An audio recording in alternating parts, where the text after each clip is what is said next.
तो देश की बहस में हम बात कर रहे हैं लव जिहाद पर आए उत्तर प्रदेश सरकार के अध्यादेश की। यह अध्यादेश किसी भी धर्म की बात नहीं करता और कानून में अगर कोई हिंदू मुस्लिम बनकर शादी करता है या मुस्लिम हिंदू बनकर धोखे से शादी करता है या ईसाई हिंदू बनकर धोखे से शादी करता है या हिंदू ईसाई बनकर धोखे से शादी करता है, सभी के लिए सजा का प्रावधान है।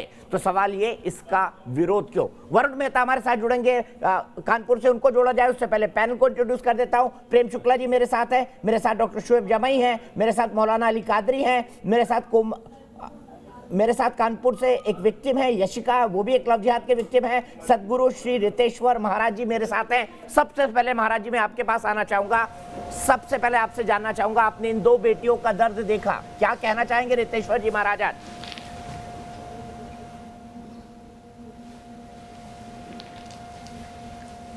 दीपक जी, सर्वप्रथम आपको और आपके चैनल को धन्यवाद दूंगा कि आज आपने यहाँ पर हाथ कंगन तो आरसी किया, आपने दो पीड़ितों को सामने लाकर, हमारी बेटियों को लाकर बिठाया है और अपने दर्द का उन्होंने बयान दिया है। ये कोई कोर्ट नहीं है, लेकिन देश की 100 करोड़ जनता देख रही है कि इन दो बेटियों की हालत कैसी है।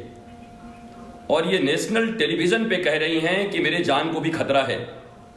इनके दर्द को सुनने के बाद भी अगर इस कानून के बनने से किसी को दर्द हो रहा हो, तब तो ये कहा जा सकता है कि शायद वो नींद में नहीं है, बल्कि जगे हुए सोए होने का नाटक कर रहे हैं। मैं दीपक चौरसिया जी आपका धन्यवाद करता हूं, मैं पहली बार आपके चैनल पर आया हूं, कि इस तरीके से एक बहस जहां पर विक्टिम भी मौजूद है, किसी से पूछने की जरूरत नहीं, कहीं से पढ़ने की जरूरत नहीं, किसी आंकड़े की जरूरत नहीं, वो सामने दोनों बेटियां हैं और दोनों अपने दर्द का बयान कर रही हैं। और ये लव जिहाद, धर्मांतरण कानून, इन पर बहस हो सकता है कि लव जिहाद बोले ना बोले, पता नहीं किन किन मुद्दों में भटका दिया जाता है, लेकिन वो बेटियां जो सामने खड़ा होकर रो रही हैं बैठकर, क्या भारत देश के एक नागरिक होने के कारण, साधु मैं बाद में हूं, भारत का नागरिक पहले हूं, मां भारती का संतान पहले हूं, क्या हम सबों का यह दायित्व तो नहीं है कि इन डरी हुई बेटियों को और इन बेटियों के साथ जो छलावा हुआ है, जो धोखा हुआ है, इसके लिए हम सब मिलकर इन्हें न्याय देने के लिए, दिलाने के लिए एक साथ खड़े हों। बिल्कुल सही कहा महाराज की परिकल्पना बस एक ही है, जहां निःशुल्क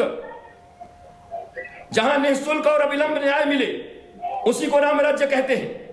जहां निःशुल्क और उत्तम शिक्षा मिले, वही राम राज्य है। जहां निःशुल्क और उत्तम चिकित्सा मिले, वही राम राज्य है। और आज अगर किसी प्रदेश में ऐसा कानून आया है कि इन बेटियों को न्याय मिलेगा, तो हम सबको अपने हृदय से धन्यवाद देना चाहिए उस सरकार को जिसने ऐसे कानून को बनाया है, और पूरे देश में ये कानून बनना चाहिए। ठीक है, मैं सीधे यशिका के पास चलता हूं महाराज जी, मैं चाहता हूं आप उसकी बात सुने।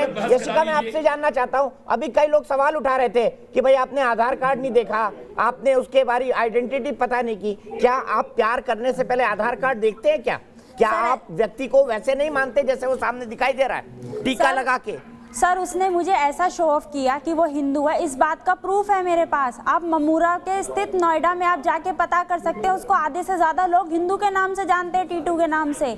इस बात का प्रूफ है मेरे पास। उसकी भाई, उसकी माँ ने, उसकी बहन ने सबके संग मेरे संग ढोंग किया। उसकी बहन मेरे संग आए दिन घूमती थी, फिरती थी। मुझे उसके घर वालों ने बिल्कुल परिवार जैसा माहौल दिया, बेटी बना के रखने की बात कही। बाद में शादी हुई, धर्म बदला, मुझसे पैसों की डिमांड करी, मांगा, मारा, मेरी गर्दन तक दबाई दी गई। ये निजी पुलिस अधिकारियों ने इस जांच में पाया भी गया है कि हाँ, मेरी गर्दन दबाई गई है, उन्होंने दिया भी है। बट मामूली सी धाराएं लगा के लड़के ने बाहर से जमानत ले ली FIR में, और मेरा केस वही का दबा हुआ है। लड़का एक बार भी अरेस्टिंग नहीं हुई, लड़के का कुछ नहीं हुआ। ठीक है, मैं सीधे अली कादरी जी से चलता हूँ। अली कादरी जी, मौलाना साहब, अभी भी आप यशिका बिटिया से सवाल पूछना चाहेंगे जो आप पहले पूछ रहे थे? क्या आपको नहीं लगता गलत को सबको गलत कहना चाहिए? आप जर्नलिस्ट से अपना काम कर रहे हैं, अच्छा है, कीजिए। मैंने उनसे सवाल सिर्फ इसलिए किया कि कोर्ट मैरिज जब हुई तो उस वक्त तो आपको ये पता चल गया था कि वो मुसलमान है, मैंने ये बारे में सवाल किया था। मतलब वो भाग जाती, वो कोर्ट मैरिज से कोर्ट से भाग जाती। अभी अभी मालूम पड़ा जिस लड़के से मैं प्यार करती हूँ वो मुसलमान है, वो मुसलमान मिल गया। मैं बहुत सर सुनिए, उसने मेरा शारीरिक शोषण किया, मैं क्या करती आप बताइए।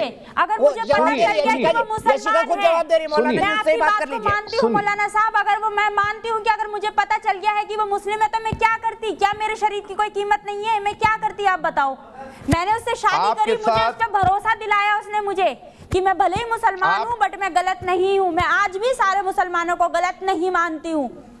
मैं उस शख्स के लिए लड़ रही हूँ जो ये लव जिहाद फैलाते हैं, मैं उनके लिए लड़ रही हूँ। आज मैं अपना चेहरा लोगों के सामने दिखाने आई हूँ, जबकि मेरे आगे पीछे कोई नहीं है। मुझे डर भी है कि वो लोग मुझे मार सकते हैं, बट मैं खड़ी हूँ क्यों? क्योंकि मैं न्याय चाहती हूँ। आप सुनिए, आपके साथ जो धोखा हुआ है हम कतई उसकी तायद नहीं करेंगे। उसने लेकिन ऐसे लोगों को बचाने के लिए कुछ भी उठपटांग आर्गुमेंट आप गढ़ेंगे। वो मेरी जिंदगी पर ऐसे लोगों को बचाने के लिए आप उससे सवाल पूछेंगे कि आपने आधार कार्ड नहीं देखा शादी के टाइम, निकट क्या कहेंगे ऐसी मानसिकता को? 30 सेकंड आपका निकट और 30 सेकंड विनोद बंसल जी का, फिर कंक्लूडिंग कमेंट शुक्ला जी के पास। ऐसे दिख रहा है कि आप नागपुर में ट्रेनिंग लेकर आए हैं। आप सर मैं तो सेंधवा नाम के छोटे से गांव से आया हूँ और नागपुर जिंदगी में गया था जब मैं 65 साल का हो गया था। पड़ रहा है जो एक नेशनल टेलीविजन पे बोलने के लिए बहुत बूता चाहिए। ये बच्ची अपने साथ जो उसके साथ अन्याय हुआ है वो सब बता रही है और खुलेआम उसको मजबूरन बताना पड़ रहा है कि उसके साथ शारीरिक शोषण हुआ है और उसके बावजूद कादरी साहब और तमाम वो पैनल यहाँ पर बैठकर लव जिहाद को तूल दिए जा रहे हैं, तारीफें करे जा रहे हैं और बटोरे जा रहे हैं। उस साजिश को जो मुक्ति आई है खत्म करने की बात नहीं कर रहे। एक बेटी रो रही है, बिलख रही है और आज भी ये लोग इस बात को एक्सेप्ट करने को तैयार नहीं है कि लव जिहाद हमारी देश में, हमारे पूरे वर्ल्ड में एग्जिस्ट करता है।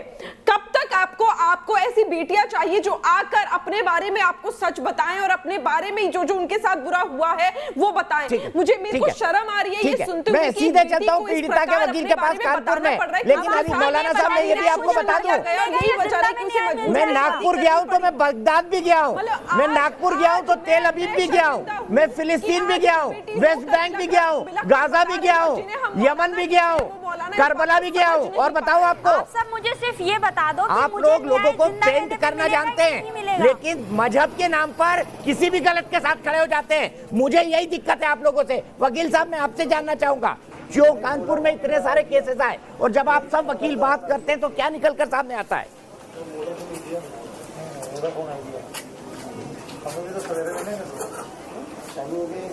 दीपक जी, सबसे पहले तो मैं आपका और न्यूज नेशन का तहे दिल से शुक्रिया अदा करता हूं जिसने इन पीड़िताओं का साथ दिया और आज पीड़िताओं के अंदर इतनी हिम्मत आई कि वो अपनी बात रख सकती हैं।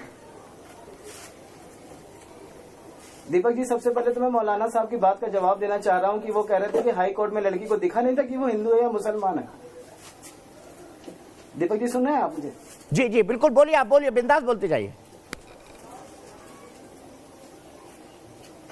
दीपक जी सुन पा रहे हैं आप मुझे? हाँ हाँ बोलते जाइए भाई, सुन रहे हैं आपको। जैसा कि मौलाना साहब ने अभी कहा कि लड़कियों को पता नहीं चला कि वो इलाहाबाद में हाई कोर्ट में हिंदू या मुस्लिम, तो मौलाना साहब को मैं जवाब देना चाहता हूं कि पीड़िताओं के पीछे कोई ना कोई मजबूरी रही होगी। जैसे कि मेरी पीड़िता की बच्ची को उसने किडनैप करके रखा हुआ था और उसने कहा था अगर तुमने सिग्नेचर नहीं करे तो तुम्हारी बेटी को मैं मार दूंगा। तो उसे मौलाना साहब को जवाब मिल जाएगा कि लड़की ने अगर वहां सिग्नेचर करे तो किसी दवा में आगे करे होंगे, ना कि अपनी राजू खुशी करे होंगे। ठीक है, मैं विनोद बंसल जी के पास जाऊंगा। विनोद बंसल जी, समस्या का लोग अंत नहीं पाना चाहते या समस्या को देखकर आंख बंद किए रहना चाहते हैं? आप क्या कहेंगे? 30 सेकंड आपके, 30 सेकंड शोएब जमाई के, फिर कमेंट प्रेम शुक्ला जी का। दीपक जी, ये इस्लामिक जिहादियों के हौसले इतने बढ़ गए हैं कि आज देश की राजधानी के अंदर गत रात को बेगमपुर थानांतर्गत एक मंदिर के ऊपर हमला किया इन्होंने और दर्जन भर मूर्तियों को बेहेडेड कर दिया। आप देखिए कितना बड़ा दुस्साहस है इन लोगों का देश की राजधानी के अंदर, और इस तरह की घटना घट जाती है। और ये सारे के सारे जो है एक पीड़ित महिला से पीड़ित बेटी के साथ में इस तरह के प्रश्न करते हैं। इनको शर्म आनी चाहिए। अरे कम से कम इनको डूब के पानी में डूब कर मर जाना चाहिए। ये पैगंबर मोहम्मद का कार्टून फ्रांस में बनता है, जिस पैगंबर मोहम्मद को आज तक किसी ने देखा नहीं, कोई इसको जानता नहीं, ठीक है विनोद जी, मैं यही रुकूंगा और डिटेल में नहीं जाऊंगा। उसके बाद प्रेम शुक्ला राजधानी के अंदर हमारे मंदिरों के ऊपर इस तरह के हमले होते हैं, चुप रहते हैं। मस्जिद में बिहार को जलाया दीपक जी, गया हिंदू आतंकियों की जानिब से। दीपक जी मुझे आपने वक्त दिया है, बिहार के अंदर, प्लीज किसी का ऑडियो मुझे कंक्लूड करना है। देखिए मेरी और मेरी पार्टी का स्टैंड बहुत क्लियर है कि अगर बेटियों के साथ इस तरह के जुल्म हो रहे हैं, चाहे डोमेस्टिक वायलेंस हो या नाम छिपाकर यहां से शादी करना हो या फिर रेप हो, इसको लगाम लगाने के लिए जो कानून लाना है लाइए, मुझे आपत्ति नहीं है। लेकिन इसके नाम पर किसी धर्म, किसी कम्युनिटी को आप बदनाम करते हैं, टारगेट करते हैं, या उसके सेंटिमेंट्स के साथ आप कहते हैं कि ये इस तरह से जिहाद कर रहे हैं या इनके धर्म में, ये ऐतराजकुन बात है और इस पर आपत्ति रहेगी। दूसरी बात, अभी प्रेम शुक्ला जी ने कहा कि वो आपत्तिजनक मुसलमानों के लिए कहा कि ये मोहल्ले के सहयोग, क्या मैं इसके लिए गुफात पुत्र कहूं, क्या मैं इनके लिए आश्रम पुत्र कहूं तो अच्छा लगेगा, या आश्रम के सहयोग से ये उपजे में ऐसा कहूं तो अच्छा लगेगा? आप इन पर आपत्ति नहीं जताते, मुझे समझ नहीं आ रहा है पढ़े लिखे आदमी एक डॉक्टर को क्या हो गया है। इस पर देखिए, इसी को कहते हैं कट्टर बनना, इसी को कहते हैं जिहादी बनना। प्रेम शुक्ला जी देखिए, कमेंट चाहूंगा। आज मैं चाहता हूं, आज बीजेपी के प्रवक्ता के तौर पर नहीं, एक वरिष्ठ पत्रकार के तौर पर इस बहस का समापन देख लीजिए। अब आप इनकी भाषा, इनका संस्कार, इनके गुण इसी से सिद्ध होता है। आप ये जिस समाज का प्रतिनिधित्व, जो व्यक्ति प्रतिनिधित्व करता है, जो जिस समाज का प्रतिनिधित्व करता है, उसकी भाषा, उसका बिहेवियर। अब जब लोग जिहादी ही किसी समाज का प्रतिनिधित्व करेंगे और जिहाद के समर्थन में इस तरह से लंपट भाषा का प्रयोग करने वाले, गली छाप भाषा का प्रयोग करने वाले, गलीज भाषा का प्रयोग करने वाले जब किसी समाज का रिप्रेजेंटेशन करने लगेंगे और ऊपर से कहेंगे हम डॉक्टर हैं, न फलाना, न स्कॉलर है, न ढिमका है। अरे आप सामान्य मनुष्य भी हैं क्या? आप में सामान्य संवेदनाएं भी जीवित जागृत हैं क्या? आप पहले मनुष्य तो हो जाइए, फिर आपका जाति, धर्म, गोत्र, पंथ आपका सिद्ध हो जाएगा। लेकिन आप में मनुष्यता के जो मूलभूत लक्षण हैं वो भी लगातार गायब पाए जा रहे हैं, और जिसमें से भी ये लक्षण गायब पाया जाएगा वो किसी भी सभ्य समाज में रहने का पात्र नहीं है, बल्कि उसको सुधारगृह भेजना चाहिए, उसको सुधारना चाहिए। यही मैं यहीं पर न्यायोचित, वैज्ञानिक और पंथ निरपेक्ष व्यवस्था यही है कि जिस किसी में इस तरह के आपराधिक विचार या कृत्य पाए जाए वो दंडित किया जाए। ठीक है, माफ कीजिएगा, आज लव जिहाद पर एक सख्त कानून हो। लोग क्या बोलते हैं, 98% देश की बहस के दर्शक हाँ बोलते हैं। मैं आज देश की बहस के दर्शकों से एक अपील करना चाहूंगा, और मेरी अपील यह है कि यशिका के लिए न्याय की लड़ाई मैं आज से लड़ना शुरू कर रहा हूं, और देश की बहस के मेरे दर्शक अगर चाहें तो इस लड़ाई में मेरे साथ शामिल हो सकते हैं, आप जुड़ सकते हैं, क्योंकि यशिका को इंसाफ दिलाना हमारा और हमारे चैनल का मुख्य मकसद है। यशिका और कानपुर की बिटिया, मैं दोनों को साधुवाद देता हूं कि एक अन्याय के खिलाफ लड़ने के लिए आप खड़े हुए हैं, और अन्याय के खिलाफ लड़ना ही सबसे बड़ा धर्म एक इंसान का होना चाहिए। फिलहाल एक ब्रेक, लेकिन ब्रेक के बाद भी न्यूज नेशन पर खबरों का सिलसिला लगातार जारी है।